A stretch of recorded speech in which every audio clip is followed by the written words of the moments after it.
নমস্কার বন্ধুরা, Trihans lifestyle and mom চ্যানেলে আপনাদের সকলকে স্বাগত জানাই। সকাল হলেই কেয়ারিং মায়েদের চিন্তা শুরু হয়ে যায় ছোট্ট সোনামণিটিকে কি খেতে দেবে, কি থেকে বাচ্চারা একটু পুষ্টি পাবে, একটু ওজন বাড়বে আর বাচ্চারা মজা করে খাবে। সেই সকল মায়েদের চিন্তা দূর করতেই আমি নিয়ে চলে এসেছি একটা নয় দুটো নয় ছটা পুষ্টিকর ব্রেকফাস্ট রেসিপি, যা খেলে বাচ্চারা পেয়ে যাবে সারাদিনের পুষ্টির চাহিদা, সেই সঙ্গে 10 দিনের মধ্যেই কিন্তু বাচ্চার ওজন বাড়বে আর পেটও কিন্তু অনেকক্ষণ পর্যন্ত ভরা থাকবে। তো চলুন আজকের সমস্ত রেসিপি দেখে নেওয়া যাক। আর অবশ্যই কিন্তু আমার ভিডিওটিতে একটা লাইক করে দেবেন, আর চ্যানেলে নতুন হয়ে থাকলে অবশ্যই চ্যানেলটাকে সাবস্ক্রাইব করে বন্ধু হয়ে পাশে থাকবেন। ভিডিওটি কিন্তু স্কিপ না করে পুরো দেখার চেষ্টা করবেন। তো চলে এলাম আজকের প্রথম রেসিপিতে। এখানে কিছু কলমি শাক নিয়ে নিয়েছি, আপনারা চাইলে লাল শাক অথবা পালং শাকও নিতে পারেন।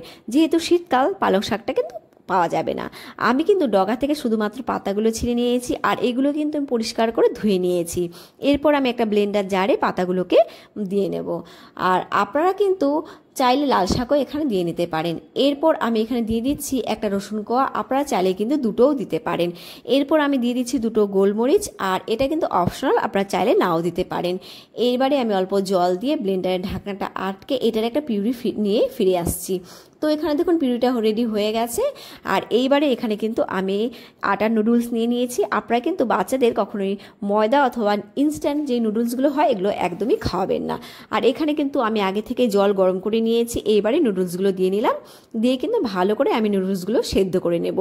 তো এখানে দেখুন নুডলসগুলো সেদ্ধ হয়ে গেছে। এইবারে কিন্তু একটা স্ট্রেনারে আমি এগুলোকে জলটা ঝরিয়ে নিয়ে ফিরে আসছি। তো ফিরে এলাম কিছুক্ষণ পর। এবারে আমি আবার একটা প্যান বসিয়ে নিয়েছি। এরপর আমি এখানে দিয়ে দিলাম কিছু বাটার। তো বাটারটা দেওয়া হয়ে গেছে। এরপর আমি এখানে দিয়ে দিচ্ছি তৈরি করে রাখা শাকের পিউরিটা, দিয়ে আমি গ্যাসের ফ্লেমটাকে মিডিয়ামে রেখে নেড়ে চেড়ে কিন্তু 10 মিনিটের মতো রান্না করে নেব। তো এখানে দেখুন 10 মিনিট পর এরম দেখতে হয়েছে। এইবারে কিন্তু সেদ্ধ করে রাখা নুডলসগুলো দিয়ে নেব। তো সেদ্ধ করে রাখা নুডলসগুলো দিয়ে নিলাম, দিয়ে আমি কিন্তু খানিকক্ষণের জন্য রান্না করে নেব। আর অবশ্যই যদি এখানে একটু শুকনো মনে হয় আপনারা কিন্তু জল ব্যবহার করতে পারেন। আর কলমি শাকে কিন্তু রয়েছে ভিটামিন, মিনারেলস আর রয়েছে ফাইবার।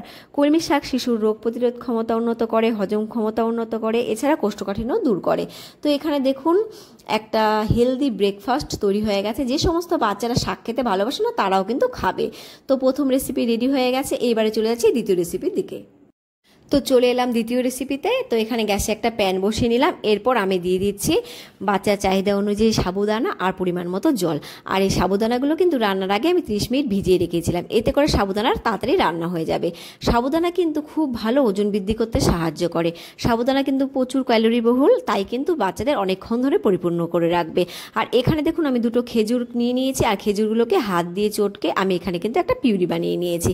এরপর আমি একটা স্ট্রেনার নিয়ে স্ট্রেনারের ওপর কিন্তু আমি পিউরিটাকে ঢেলে দিলাম। এতে করে কিন্তু খেজুরের যে আঁশ আর খোসাগুলো রয়েছে সেগুলো কিন্তু খাবারে মিশবে না, আর বাচ্চাদের গলায় কিন্তু বেঁধে যাবে না। আর ছোট বাচ্চাদের গলায় দেখবেন আঁশ আর যদি খোসায় আটকে যায় তাহলে কিন্তু বাচ্চারা একদমই খেতে চায় না।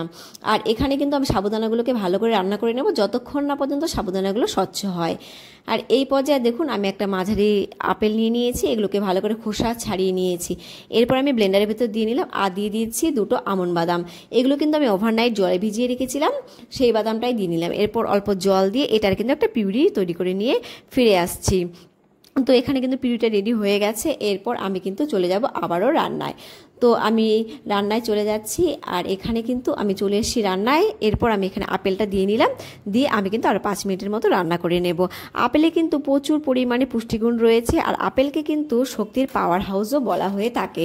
আর এইভাবে পিউরি করলে কিন্তু 5 মিনিটের মতো ফোটালেই পিউরিটা কিন্তু রেডি হয়ে যায়। আর আপেল সম্পর্কে একটা কথা কিন্তু আপনারা শুনে থাকবেন যে রোজ একটা আপেল খাওয়ান আর ডাক্তারের থেকে দূরে থাকুন। অর্থাৎ আপেল আপনার শিশুকে রোগ প্রতিরোধ ক্ষমতা গড়ে তুলবে, যা কিন্তু শিশুকে বিভিন্ন রোগ থেকে দূরে রাখবে। আর ব্রেকফাস্টে যদি আপেল আর বাদাম থাকে তাহলে কিন্তু শিশুরা সারাদিন ধরে প্রাণবন্ত থাকে। আর বাদাম কিন্তু শিশুর ব্রেনের বিকাশ ঘটাতে সাহায্য করে ও স্মৃতিশক্তি বৃদ্ধি করতেও সাহায্য করে। আর এখানে দেখুন আমার খাবারটা একদম রেডি হয়ে গেছে, আমি ঢেলে নিলাম। তো দ্বিতীয় রেসিপি একদম রেডি। এবারে চলে যাব তৃতীয় রেসিপির দিকে। তৃতীয় রেসিপির জন্য আবারও গ্যাসে একটা প্যান বসিয়ে দিলাম, বসিয়ে আমি দিয়ে দিলাম অল্প পরিমাণে ঘি। ঘি কিন্তু 8 মাস থেকেই বাচ্চাকে খাওয়াতে পারেন। ঘিতে থাকা হেলদি ফ্যাট শিশুর কিন্তু ওজন বাড়াতে সাহায্য করে, ব্রেনের বিকাশেও সাহায্য করে। তো ঘিটা গলে গেছে আর এখানে কিন্তু আমি দিয়ে দিলাম বাচ্চার চাহিদা অনুযায়ী রোল ওটস দিয়ে কিন্তু গ্যাসের ফ্লেমটাকে লোতে রেখে আমি 5 মিনিটের মতো রোস্ট করে নেব। আর রোস্ট হয়ে গেলে আপনারা কিন্তু এখানে ব্লেন্ডারে ঘুরিয়ে গুঁড়ো করে নিতে পারেন, যে সমস্ত বাচ্চাগুলো মানে চিবিয়ে খেতে পারে না। আর যারা চিবিয়ে খেতে পারে তাদের ক্ষেত্রে কিন্তু এভাবেই আপনারা জল বা গরুর দুধ দিয়ে রান্না করতে পারেন।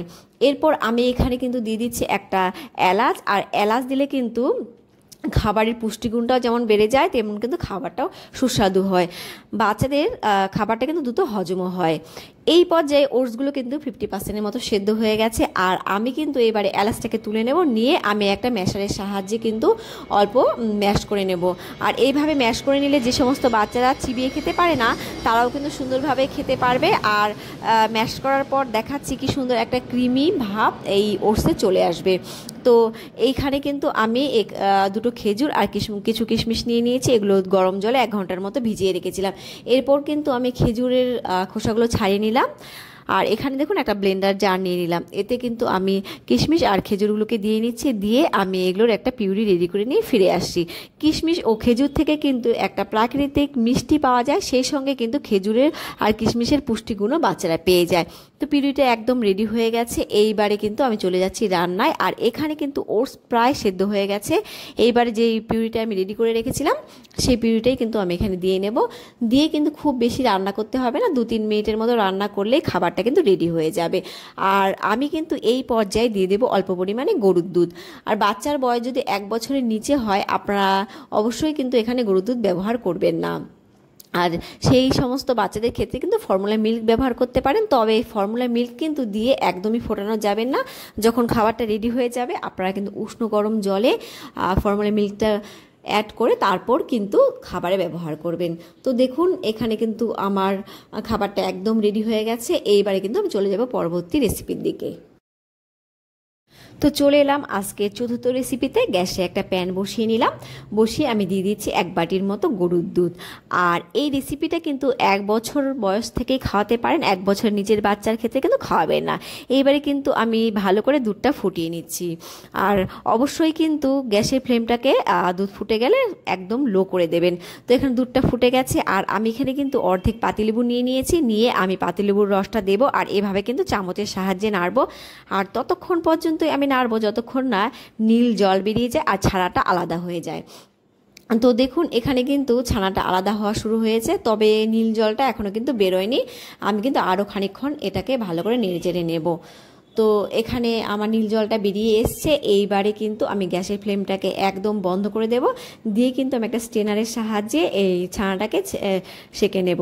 আর অবশ্যই কিন্তু এই ছানাটার থেকে জলটাকে শক্ত করে ঝরাবেন না, তাহলে কিন্তু ছানাটা শক্ত হয়ে যাবে আর বাচ্চারা খেতে পারবে না।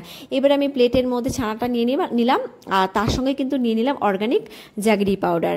এই পাউডারটাকে দিয়ে ভালো করে কিন্তু ছানার সঙ্গে মাখিয়ে নিচ্ছি। আর ছানা কিন্তু খুবই পুষ্টিকর একটা খাবার, যাতে রয়েছে প্রচুর পরিমাণে প্রোটিন, ক্যালসিয়াম, ভিটামিন ডি এবং অন্যান্য প্রয়োজনীয় পুষ্টি উপাদান, যা শিশুদের বৃদ্ধি বিকাশে সাহায্য করে। এইবারে ছানাগুলোর থেকে কিন্তু আমি এইভাবে বল বানিয়ে নিচ্ছি। আর ছানা কিন্তু খুবই সহজে বাচ্চারা হজম করতে পারে, তাই কিন্তু যে সমস্ত বাচ্চারা দুধ হজম করতে পারে না সেই সমস্ত বাচ্চাদের ক্ষেত্রে কিন্তু আপনারা ছানার সাহায্যে এইভাবে বল বানিয়ে দিতে পারেন আর কিশমিশও অ্যাড করতে পারেন। তো আজকের চতুর্থ রেসিপিটা কেমন লাগলো জানাবেন। এবার চলে আসলাম আমি আমার পঞ্চম রেসিপিতে। গ্যাসে প্যান বসিয়ে দিয়ে দিলাম অল্প পরিমাণে বাটার। আর বাটার কিন্তু বাচ্চাদের নিয়মিত খাওয়াতে পারেন যদি বাচ্চাদের কোষ্ঠকাঠিন্যের সমস্যা না থাকে। তো বাটার এখানে গলে গেছে। এইবারে আমি দিয়ে দেবো আগে থেকে গ্রেট করে রাখা গাজর আর মিষ্টি আলু। মিষ্টি আলু আর গাজর দুটোই কিন্তু শিশুর স্বাস্থ্যের জন্য খুবই উপকারী। আর এখানে কিন্তু গাজর আর মিষ্টি আলুগুলোকে আমি 2 মিনিটের মতো ভেজে নেব। ভেজে আমি এখানে কিন্তু পরিমাণ মতো জল অ্যাড করে গাজর আর মিষ্টি আলুগুলোকে 50%-এর মতো সেদ্ধ করে নেব। তো এখানে আমি জলটা অ্যাড করে নিলাম। এরপর আমি এখানে দিয়ে দেবো এলাচ। এলাচ কিন্তু বাচ্চার হজম ক্ষমতা উন্নত করে, সেই সঙ্গে কিন্তু রোগ প্রতিরোধ ক্ষমতা উন্নত করতে সাহায্য করে। গাজরে কিন্তু রয়েছে beta carotene, vitamin A, fibre, রয়েছে ভিটামিন কে এবং পটাশিয়াম, যা কিন্তু শিশুর চোখ ভালো রাখতে সাহায্য করে, রোগ প্রতিরোধ ক্ষমতা উন্নত করে, হজম ক্ষমতা উন্নত করে। আর মিষ্টি আলু কিন্তু বাচ্চার ওজন বাড়াতে সাহায্য করে, রোগ প্রতিরোধ ক্ষমতা উন্নত করে আর বাচ্চাদের ব্রেনের বিকাশেও সাহায্য করে। আর এখানে কিন্তু দেখতেই পেলেন আমি কিছু ডালিয়া দিয়ে দিয়েছি। আর এই ডালিয়াগুলোকে কিন্তু আমি 1 ঘন্টা জলে ভিজিয়ে রেখেছিলাম আর সেগুলো কিন্তু অনেকটাই নরম হয়ে গেছে। এরপর আমি এখানে অ্যাড করে নিলাম। তো অ্যাড করে আমি এবার কিছুক্ষণ রান্না করে নেব। ডালিয়া কিন্তু বাচ্চাকে সকাল দুপুর রাত যে কোনো সময়ই খাওয়াতে পারেন, আর পেট ভরার খাবার হিসাবে ডালিয়ার কিন্তু একটা চমৎকার খাবার। তবে বাচ্চার অ্যালার্জি থাকলে ডালিয়া কিন্তু একদমই দেবেন না। আর দেখুন আমি এই পর্যায়ে কিন্তু দিয়ে দিলাম অল্প পরিমাণে গরুর দুধ, আর 1 বছর নিচের বাচ্চার ক্ষেত্রে কিন্তু এখানে গরুর দুধটা স্কিপ করে যাবেন। এরপর আমি এখানে দিয়ে দিচ্ছি গ্রেট করে রাখা কাজু বাদাম, আর আপনারা কিন্তু আপনাদের চাহিদা মতো বাদাম দিতে পারেন। আর এরপর আমি মিষ্টির জন্য এখানে দিয়ে দিচ্ছি খেজুর পিউরি। তো খেজুর পিউরি দিয়ে আমি কিন্তু আরও খানিকক্ষণ রান্না করে নেব। ডালিয়াতেও কিন্তু রয়েছে প্রচুর পরিমাণে প্রোটিন, ফাইবার, আয়রন, রয়েছে ম্যাগনেসিয়াম, জিঙ্ক এবং রয়েছে ভিটামিন বি, যা কিন্তু বাচ্চার ওজন বাড়াতে, হজম শক্তি উন্নত করতে, হাড় মজবুত করতে ও রক্ত স্বল্পতা দূর করতেও সাহায্য করে। তো এই খাবারটা রেডি হয়ে গেছে, আর আমি এবারে কিন্তু বাটিতে ঢেলে নিচ্ছি। তো দেখুন আজকের পঞ্চম রেসিপিটাও কিন্তু আমার রেডি হয়ে গেছে। আর এরপর আমি কিন্তু চলে যাব আজকে শেষ রেসিপি, অর্থাৎ 6 নম্বর রেসিপির জন্য এখানে নিয়ে নিয়েছি আমন্ড, কাজু, আখরোট, নিয়ে নিয়েছি খেজুর। এগুলোকে কিন্তু এইবারে ভালো করে ধুয়ে নেব, আর আখরোটগুলোকে কিন্তু একবারে ধোবো না। তো ধোয়া হয়ে গেছে। এইবারে দেখুন আমি এরকম পাতলা একটা সুতির কাপড়ের উপর নিয়েছি, আর কাপড়টা কিন্তু অবশ্যই পরিষ্কার নিতে হবে। এরপর এগুলোকে দিয়ে আমি কিন্তু কাপড়ের সাহায্যে হালকা হালকা করে মুছে নেব, নিয়ে এটাকে কিন্তু ফ্যানের সামনে রেখে শুকিয়ে নেব। এরপর আমি যে খেজুরগুলো রয়েছে সেই খেজুরগুলোকে কিন্তু ধুয়ে নিয়েছি, আর আখরোটগুলোকে ধুইনি, কারণ আখরোটগুলো ফলের ভেতর ছিল আর অনেকটাই পরিষ্কার। এরপরে কিন্তু আমি চলে যাব আমার মূল রেসিপির দিকে। গ্যাসে একটা প্যান বসিয়ে নিলাম, বসানোর পরে আমি এখানে দিয়ে দিলাম অল্প পরিমাণে ঘি। তো ঘিটা দেওয়া হয়ে গেছে। এরপর আমি কিন্তু এখানে অ্যাড করে দেব কাজু বাদাম আর আমন্ড বাদামগুলো। তো আর এবারে গ্যাসের ফ্লেমটাকে একদম কিন্তু লোতে রেখে আমি 5 মিনিটের মতো এগুলোকে কিন্তু রোস্ট করে নেব। তো 5 মিনিট পর এখানে আখরোটগুলোকে অ্যাড করে নিলাম।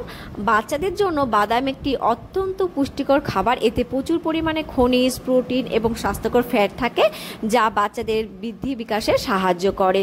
বাদাম কিন্তু রোগ প্রতিরোধ ক্ষমতা বাড়ায়, মস্তিষ্কের বিকাশে সাহায্য করে। এছাড়া কিন্তু বাচ্চাদের হাড় মজবুত করতেও সাহায্য করে। এর খানিকক্ষণ পর আমি যখন মনে হবে যে বাদামগুলো রোস্ট হয়ে গেছে, তখন কিন্তু আমি কিশমিশগুলো অ্যাড করে দিয়েছি। তো কিশমিশগুলো দিয়ে খুব বেশি ভাজতে হবে না, খানিকক্ষণ ভেজে নিলেই কিন্তু এরকম হয়ে যাবে, আর দেখতেই পারবেন যে ভাজা হয়ে গেছে কিনা। তো এবারে আমি এখানে নামিয়ে নিলাম প্লেটে নামিয়ে এগুলোকে ঠান্ডা করে নিলাম। তো এখানে ঠান্ডা হওয়ার পর আমি কিন্তু এগুলো সমস্ত উপকরণগুলো একটা ব্লেন্ডার জারে দিয়ে নেব। জারে দিয়ে এটার কিন্তু একটা পেস্ট তৈরি করে নেব। তো ব্লেন্ডার জারটা নিয়ে নিলাম, নিয়ে আমি কিন্তু এখানে সমস্ত ড্রাই ফ্রুটসগুলো দিয়ে দেবো। আর এখানে কিন্তু আমি খেজুরটা দিইনি, আর যেগুলো আমি রোস্ট করে নিলাম সেগুলোই দিয়েছি। তো এখানে পেস্টটা রেডি হয়ে গেছে। এরপর আমি কিন্তু এটা থালার মধ্যে ঢেলে নেব। আর দেখুন পেস্টটা কতটা স্টিকি হয়েছে। তো থালায় ঢেলে নিলাম। এরপর কিন্তু আমি যে খেজুরগুলোকে ধুয়ে নিয়েছিলাম সেই খেজুরগুলোকে কিন্তু এই ব্লেন্ডারটায় দিয়ে নেব, দিয়ে সেই খেজুরগুলোর একটা পেস্ট তৈরি করে নিয়ে আমি ফিরছি। তো খেজুরের পেস্টটাও কিন্তু রেডি হয়ে গেছে, আর সেম থালাতেই কিন্তু আমি খেজুরের পেস্টটাকে ঢেলে নেব।